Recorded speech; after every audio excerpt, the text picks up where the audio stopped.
Getting in. Let's get it. Honor the greats, do what we gotta do. Let's get it, baby. September 13th. Here we come.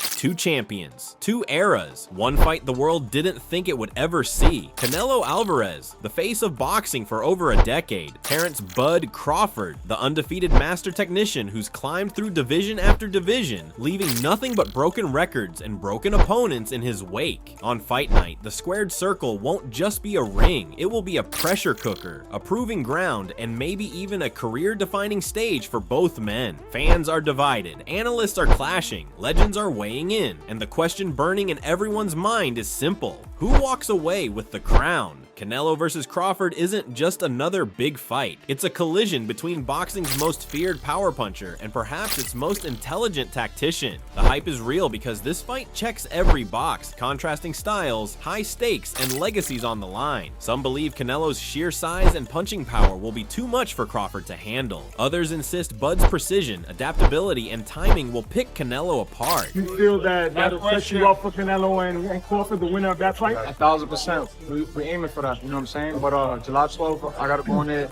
I gotta shine first, you know what I'm saying? I gotta go in there, look like a superstar, you know, talking my shit. I'm talking my shit, so I gotta back it up, you know what I'm saying? That just forcing me to really go out there and perform, you know? And it's boxing, man, you know, y'all love it, you know? Fight ones don't go nowhere, you know what I'm saying? Who wins that fight? 50-50, I say it's a 50-50. Edgar Berlanga, well known for his knockout power, is paying close attention to this showdown. While he leans toward Canelo to get the win, his real focus is on what comes next. Berlanga has made it clear he wants the winner, no matter who it is. He's confident that once his own fight on July 12th is out of the way, he'll be ready to step into the ring with whoever's holding the spotlight. If that happens, the super middleweight division could quickly turn into a battlefield, with Berlanga right in the middle of the action. I see I see Crawford and Canelo having a good fight for the first 4 rounds, but then I see Canelo, slowly commanding the fight and winning. Why? Because too big. What do you make of Crawford moving up from? I think Crawford's doing an excellent job moving up. He's great, man. He's very courageous. He's a great fighter, and he's doing all the right things. I just think Canelo's too big. Shane Mosley knows all about moving through weight divisions. He's done it successfully against some of the sport's best. His take is straightforward: size matters. He sees Crawford as brilliant, but warns that Canelo's natural strength could chip away at Bud as the rounds stack up. In boxing, skill is king, but if your opponent is just too strong, you might not get to show that skill long enough to win. Not everyone's happy about the matchup, though. Do you like the fight? I like the fight because I believe that it's a good fight. I just know that, coming at 168 with the Kingpin at 168, it's an uphill battle for Crawford. So if anybody could do it, though, it could be Crawford. You know what I'm saying? But even Crawford jumped line and jumped in front of Benavidez. Coach Bullitt, a world-class trainer, questioned whether this fight is about competition or just boxing politics. He argues there are other fighters in Canelo's division, like David Morrell and Hamza Shiraz, who've been putting in the work but are being skipped over. For him, legacy fights are fine, but when you leapfrog contenders, you're not just bending the rules, you're robbing the sport of its natural order. His take: Canelo's path should have led to a different opponent before Crawford got the call. It's a big jump for sure, but I feel like Crawford definitely has a great chance. I feel like it's a 50-50 fight. I really don't know who will come out on top of that one. I just feel like the better man that night will win. So I feel like the fans are the winners in that one. And then there's Kermel Martin, just 18 years old, but already one of the most talked about prospects in Floyd Mayweather's camp. This kid sees the game like a veteran. When asked about Canelo versus Crawford, Moten didn't try to play expert or pick a side. Instead, he admitted it's one of those rare fights where calling a winner feels impossible. For him, it's not about who's got the heavier hands or the shinier record. It's about brains over brawn. In Moten's eyes, the man who makes the smartest adjustment first could walk out with the win. Shawn Porter has gone toe-to-toe with Crawford. I am concerned about him absorbing a Canelo punch, especially through the course of 12 rounds. We do know this about Canelo. He's going to slow down, so I think if anything, Canelo would try to start fast and bang on him and break him down before he gets later, and he still got that kind of steam. But, there's so many components that make a champion. There's so many components that make a great, a legend. It's just so much to go into. It's a conversation that lasts an hour easily when we talk about all of the components that Terence Crawford has, all of the components that Canelo have, and how we find how they even out and who trumps one another, you know what I mean? We tried to do that with Errol Spence and Terence Crawford, and we see how that panned out, you know what I mean? So when he talks, it comes from experience, and he's not sugarcoating a thing. To him, this fight isn't just a showcase of skill, it's a test of who can endure 12 grueling rounds under the brightest lights. Porter's seen Crawford adjust on the fly and outthink elite opponents, but he warns that Canelo's raw power is a completely different beast. He sums it up like this: Crawford passed the Errol Spence exam with top marks, but facing Canelo is like walking into a whole new classroom, and the questions are a lot tougher. Canelo Crawford, good fight. Good fight.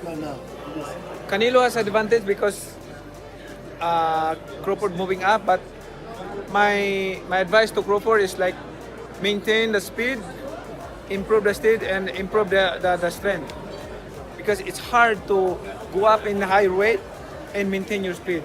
So speed is the key. Like he should focus on speed, footwork, and improve the power. Manny Pacquiao has walked the path Crawford is about to take. He's been the smaller man stepping up in weight, staring down opponents with size, strength, and fight-ending power. From that experience, Pacquiao's advice to Bud is simple but critical. Now keep the feet light, keep the hands quick, and never stop moving. In a fight like this, speed isn't just a weapon, it's survival. According to Pacquiao, this fight could hinge on whether Bud can keep his speed deep into the later rounds. Slow down for even a second, and Canelo will find you, and when he does, the night could be over. Yeah. I gotta ask you this: Crawford Canelo, how does it end? Me, I'm gonna say I've been saying Canelo, but I think Crawford might pull something. You know why?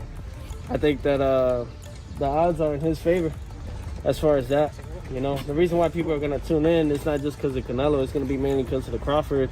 How is he gonna do going up? You know, 2 more weight classes. You know, especially after the Maldrama fight that he had in last year. I think that's the problem, though. Crawford is fighting too many. He's not fighting a lot. He's fighting once every year. Teofimo Lopez is torn. He's long been a Canelo believer, but something about this version of Crawford has him hesitating. Still, Teo points to one glaring concern: Crawford's inactivity. Big fights demand perfect timing, and Lopez fears ring rust could hurt Bud more than Canelo's punches. I think what Canelo's really tapping into is mainly like, who is it that you face that's been at number 1? You know, other than Errol Spence. You know, I think Shawn Porter, we can't take anything away, but Shawn Porter was on the way on the decline. The same way for Amir Khan. Lopez has also raised eyebrows about Crawford's track record. Sure, Bud's victories are impressive on paper, but Teofimo can't help wondering if many of those wins came against opponents whose best days were already behind them. And when you're facing Canelo, there's no comfort in experience gaps. You're dealing with a man still at the height of his powers, bringing nothing but peak danger every second of the fight. It'll all be predicated upon how well Terence can take his punch. Yeah. And what I'm seeing is I see a hungry Crawford, a Crawford that has been looking for the opportunity for a long time, finally getting the opportunity, and really ready to grab the opportunity. And with Canelo, I see a guy who not necessarily hungry, but loves to entertain, loves to give us the big fights. Always tries to give the big fights. He finds a way to give us big fights. Roy Jones Jr. sees things differently. For him, this fight is about whether Crawford can take Canelo's power while executing his game plan. Roy believes Bud's IQ can close the size gap, but only if he can eat those heavy shots and keep moving. A lot of people that say that Crawford can beat Canelo, no problem. I mean, I respect that, but I just think they're stupid. I mean, excuse my language. The size difference of a bigger man changes everything with one punch. And I can see the same thing. I mean, you saw Canelo Álvarez fighting Amir Khan. Joel Diaz doesn't mince words. He thinks Crawford's chances are almost zero, not because Bud lacks skill, but because physics matters. If Canelo lands clean, Diaz believes it'll be a different kind of fight, one where survival becomes the only goal. The closer we get to fight night, the louder the debates get. Some see Canelo's power and size as an unstoppable force. Others believe Crawford's footwork, timing, and adaptability will be the perfect counter. But here's the thing, this fight isn't just about who wins, it's about what it represents. The hunger of champions, the politics of matchmaking, and the magic of boxing when the best fight the best. So now it's your turn. Who you got, Canelo or Crawford? And why? Let's hear it in the comments. Because one way or another, history is about to be written.